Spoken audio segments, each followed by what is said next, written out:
What's up, everybody? Welcome to Motivation with an Edge. I'm Waleed. Hope you're having a wicked day. So this is my series on self-awareness and the need for change.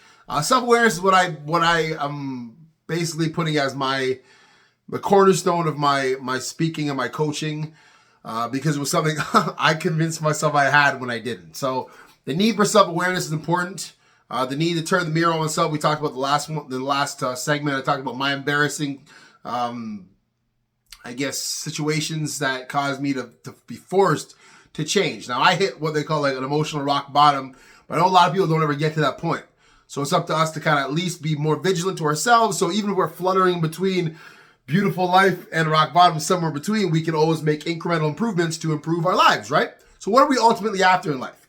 Happiness, they say, peace and quiet in our minds so we can actually relax and enjoy, joyful relationships, just non-negativity. So what gets in the way of that? Creating drama, creating stress, expectation, emotional instability, and the list goes on. So for you, each one of us, it's our own journey. And I'm not going to blanket everything with these general points of view. But from what I realized, the first thing, like we talked about, to admit you have a problem, quote unquote, so the need for change. The second would be to identify your triggers, your insecurities, and your conditioned patterns. So what that means is literally when you're having a problem, ask yourself, so next time you have an emotional issue, ask yourself what it is. So is it a relationship issue? Is it a financial issue? Is it job stuff? But then break it down. What is it actually? What's the stress? Is it money? Is it how people are treating you? Is it how you're treating yourself? Is it just how you feel about yourself overall?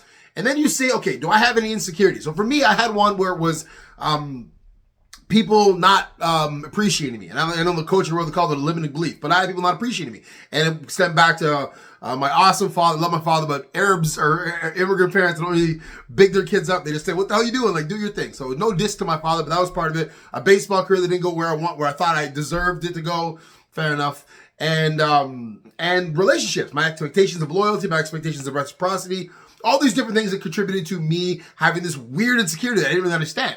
Because I'm not an insecure person by any means. I'm super confident, super self-assured, but I saw these patterns. So when I was able to deduce it, I was able to find the overall reason, which is great. But then in the everyday thing, I started to ask myself, okay, when I get upset, what is it? Okay, what is bothering me? And then I asked the question I just asked you guys. So do you see similar triggers? For example, people won't call me back. You start getting angry at everybody. I see it with women all the time. Oh, you guys are terrible. Like, you just meet the girl. I'm like, I just met you. How are you lumping me in with all the people? Because I did one thing you didn't like. I said one thing you didn't like. So you understand that compound effect, right? And I had that with a lot of people before. You're giving everyone's responsibility to please your past. It makes no sense. So ask yourself, what is bothering me consistently? Do I have a similar pattern? I have trust issues. Am I checking my man's phone? Am I angry? Do I not believe people when they're telling me the truth? What is the issue? There's a number of different ones. I can't go into it with one video, but ask yourself, what's your issue? Do you see patterns then? Are you able to see patterns of reaction? So when you're emotional, next time you're emotional about something, angry about something, take a step back, breathe. Is this similar to other things I've been dealing with?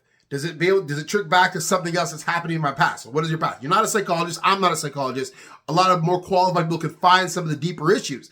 But on the surface, many of us socially deal with the same types of patterns because we fall right back into the same mindset we did. When we fall in love, we have a commitment, we fall back in those traps. So you ask yourself, is this pattern similar? What is the trigger to this pattern? And do I have a certain insecurity? So do I have trust issues? Do I have issues with validation? Do I need more love? Am I clingy?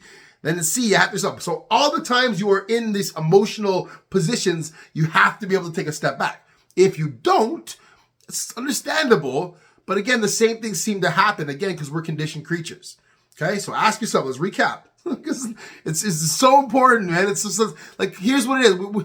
If you don't have these things, you start your mind's going everywhere. You're trying to blame everybody for things, and everything compounds. You're just angry. So what's the trigger here? Is it a similar pattern? Is there an insecurity that I seem to have the same type of thing? And if you can't identify that, ask somebody. Give me a call. Shoot me a message. We'll talk about it. It's there. And then how do I free myself? To free yourself, identify it. Don't dwell in it. take yourself out of it, and then cycle back to next time you have that trigger again. Try to take the emotions out as quick as you can so you can start the process of identifying it better. All right? Have an amazing day. Shoot me a message. Add me. I love this stuff. Bless you guys. Take care.